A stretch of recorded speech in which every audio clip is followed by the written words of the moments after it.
So,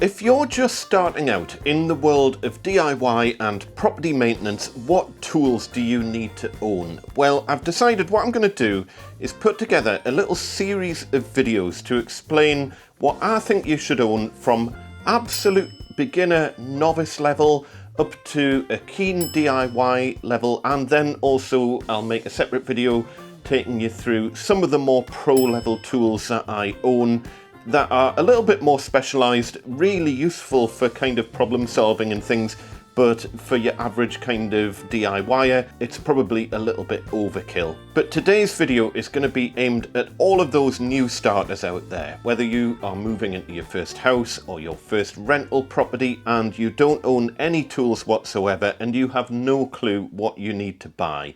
This is going to be aimed at you. No bells and whistles. I'm going to keep it to an absolute minimum. I'll keep it as cheap as possible, but I'm not going for budget tools. I'm going to go for tools that are going to last, because this collection of tools that I've got here has evolved over best part of 30 years or so. And generally, if I find a tool that just doesn't work, it doesn't get to live in my toolbox. My toolbox is a sacred space, so to speak. So as I say, today is going to be very much aimed at beginners. I'm hopefully going to pick out probably 10 tools or thereabouts that you're really going to need from the earliest stages.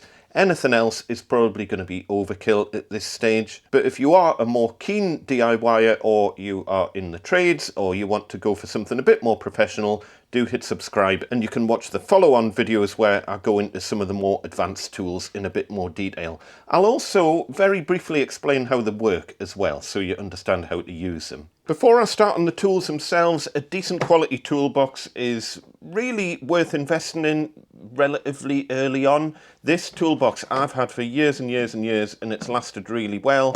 I'm really happy with it. But obviously this is quite a big toolbox where I've got like a kind of bottom section that I can store bigger tools, a top section that I can store smaller tools in, and it's also got this little kind of flappy thing in the top, which is really handy for like rulers and things like that. You don't need anything anywhere near this big when you're first starting out, but you do need something to keep your tools in, so have a hunt around. I don't recommend those kind of ultra budget Amazon special all-in-one toolkit things. Unbranded tools generally just leads to a life of misery, so try and invest in decent branded tools from square one, and they will last you a lifetime. So this is in no particular order. I'm probably going to go biggest to smallest, but yeah, we'll just see what we pick out of this giant pile of stuff. And the first thing that is springing to mind is a spirit level. This is a really handy kind of medium length spirit level, 45 centimeters long, which is a really nice size for a spirit level. It fits in the toolbox. It's decent quality. This has lasted, what, I'm going to say 15 years or something like that. If you've got the space, it's also handy to have a little stubby spirit level as well, but that's not essential. But you are going to need a spirit level for like putting up pictures and shelves and things like that. When you're using a spirit level, that vial there is for horizontal use, and this vial here is for vertical use. Some of them have a 45-degree one on as well. And the only thing you really need to know is you need the bubble to be exactly in the middle, not slightly in the middle, exactly in the middle. So that would produce a level line. And if we turn it that way around, that would produce a plumb line. So level and plumb. And some spirit levels as well, you'll notice, have two lines on them. That's actually so you can have a deliberate fall. It's handy for when you're doing drainage and things like that. So for example, if I wanted a consistent fall, I would have the bubble actually lining up with one of the far left hand marks or far right hand marks. But generally, if you're going to be using it to make things level or plumb, you're going to be keeping the bubble exactly in between the two center marks. A claw hammer is very, very handy for all sorts of things. Obviously, hammering in nails, smashing stuff up, pulling nails out using the claw section of the hammer, You hold it like that. If you want a little bit more finesse, you can hold it a little bit further up. You get a bit more control, but to get the most power out of it, you want to be holding it further down on the grip section of the handle. That's all there is really to tell you about hammers at the moment. While we're on some of the bigger tools, we've got a little panel saw here. I really like this saw because it fits in my toolbox. I can't remember who this is made by. It's Irwin, I think. That is great. It's quite fine tooth, so it's not too aggressive on the cut. If you've got a smaller toolbox and you can't fit one of those in, you might as well get a full-size saw. So something like this. Again, don't go budget with it because you'll find the teeth will just go blunt really quickly. This Irwin one has like a coating on it to make it kind of slide in the wood much more easily. And remember, top tip, most saws have a square and 45-degree built into it. So if you wanted to mark a square line across here, you would just do that, line that up like that. And if you wanted a 45-degree line, let's do it this way around, you would just do that. Needless to say, a tape measure is absolutely essential, and this is an 8-metre metric only, the Gosforth Handyman one, available on the Gosforth Handyman shop. I've also got the 5-metre version as well. Metric both sides, which I prefer because it forces me to use metric. I'm really trying not to use imperial at all these days. I do still get drawn into it every now and then, but I know if you are from a younger generation, you don't even know imperial measurements. So yeah, the sooner we can just get the world all onto metric, the better, in my view. But if you're in a part of the world that is still on imperial, then having a dual imperial tape measure probably makes a little bit more sense. I do still sometimes make use of an imperial tape measure because we are in this kind of hybrid situation of being slightly metric, slightly imperial in the UK. But yeah, tape measure, absolute must. Then we've got adjustable spanners. Adjustable spanners are so useful and can get you out of all sorts of problems if you've not got the right size of spanner, because you can just adjust it to whatever size you need. Now, I probably wouldn't recommend these ones. There's a lot of like slack in the jaw, and it means that when you're trying to tighten something up or loosen it, sometimes it comes loose just because of the amount of play in the jaw. If I was going to buy a new one, I'd probably go for something like this. But it's up to you. Again, you can spend a lot of money on a good adjustable spanner. These ones, I mean, this Stanley one's probably a little bit better than this Wix one, but they're probably both due a bit of an upgrade. But you know, they do the job.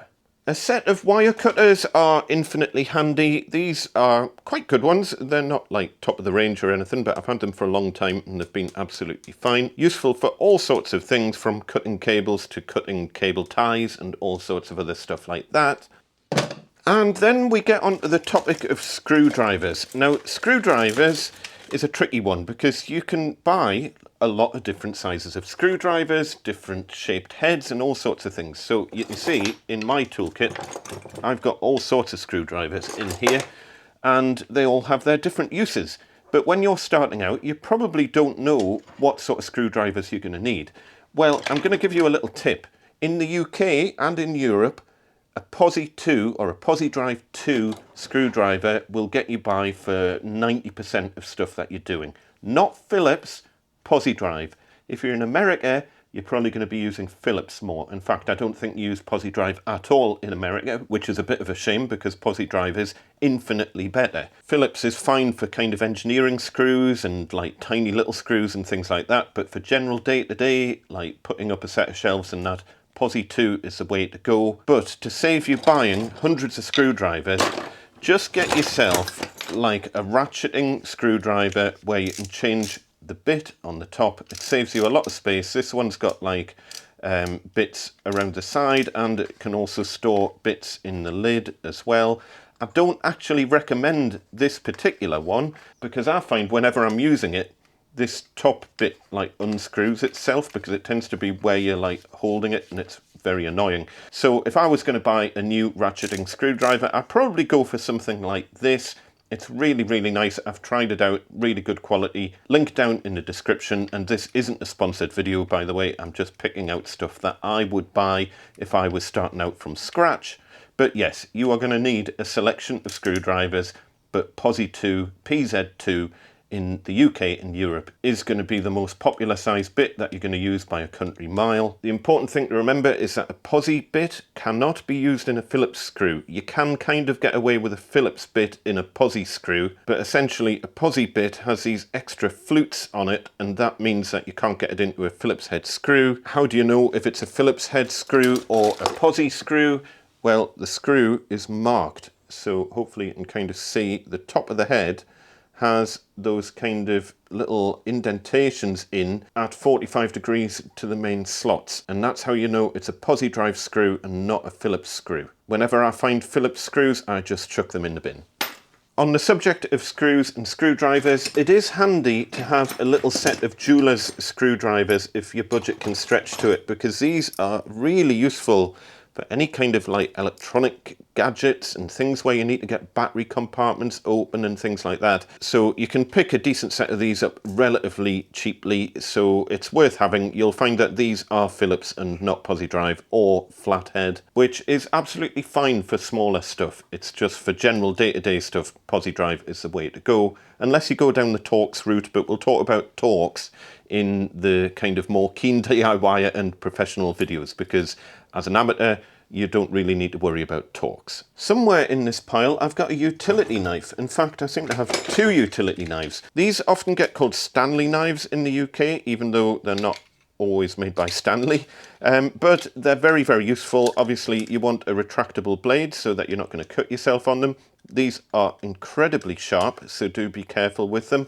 I've also got a folding variant that I carry around in my pocket when I'm doing work, just so I've got one to hand, because you need it for all sorts of things, from opening up packaging through to woodworking and all sorts of other stuff. So yeah, try and get yourself a half decent utility knife and plenty blades to go with it as well. These blades have all attached themselves onto a magnet, which I'm going to save the magnets for a later video. It's also worth picking up a scraper of some description, because scrapers are infinitely useful for all sorts of like decorating tasks and fillering, if you've got any holes to fill, stuff like that. I've got a couple of different size scrapers. They're really, really cheap, very handy to have. Yeah, I would say why not, when you're just starting out, get yourself a set of decorator scrapers. I'm not going to talk about like pens and pencils and rulers and things like that. As you can see, my toolbox is absolutely full of that sort of stuff. But I'm kind of viewing that more as a household item that you've probably already got. So yeah, make sure you have got pens and pencils and rulers. But one thing that is really useful to have, even when you're just starting out, is a square of some description. I mean, you can use a square that's built into your saw, but I do like to have an adjustable square. This sort of thing is so handy for so many different jobs. You can also obviously use kind of fixed roofing squares like this, but you haven't got the flexibility that this has got, where you can basically put in a predefined measurement and then lock it in place, and then you can repeat that measurement over and over again. So yeah, a square is very handy. I am going to view that as a beginner level useful tool to have. And then finally, and I know there's going to be people shouting at the screen saying you've missed off this and you've missed off that, do follow along and watch my subsequent videos. We're talking about an absolute beginner level tool set here for someone who's maybe just moved into their first house or something like that, and you can always expand your array of tools over time. But the final thing that I think is very useful when you're just moving into your first place is a big flathead screwdriver. And the reason to have one of these to hand is mainly for opening tins of paint. It can also obviously be used for stirring tins of paint as well. A lot of people will shout at me for saying that, but I use it for that all the time. But yeah, a large flathead screwdriver is a very handy thing to have.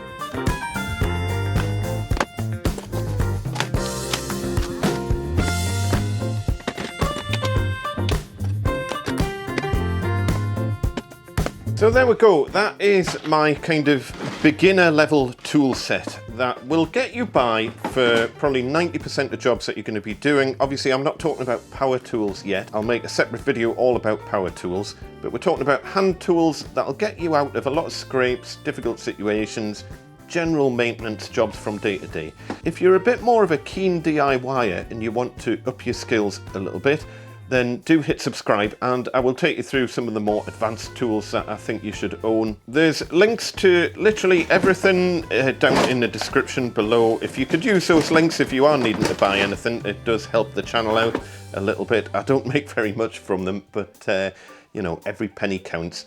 If you think I've missed anything off, do add it down to the comments, because we all learn from each other on this channel. But for now, good luck on your property maintenance journey. This is such an exciting time for you if you're just starting to build up your first ever set of tools. If you do have any questions at all, fire away in the comments below, or even better, join my Discord server. It's completely free and you can chat with me and a whole load of like-minded individuals, and we all share ideas and tips on how to do things and help each other out fixing problems. I wish I'd had a resource like that when I was younger and I was just starting out, because you learn so much from other people in this kind of field of work. For now folks, as per usual, look after one another, be nice to each other. We shall see you next time.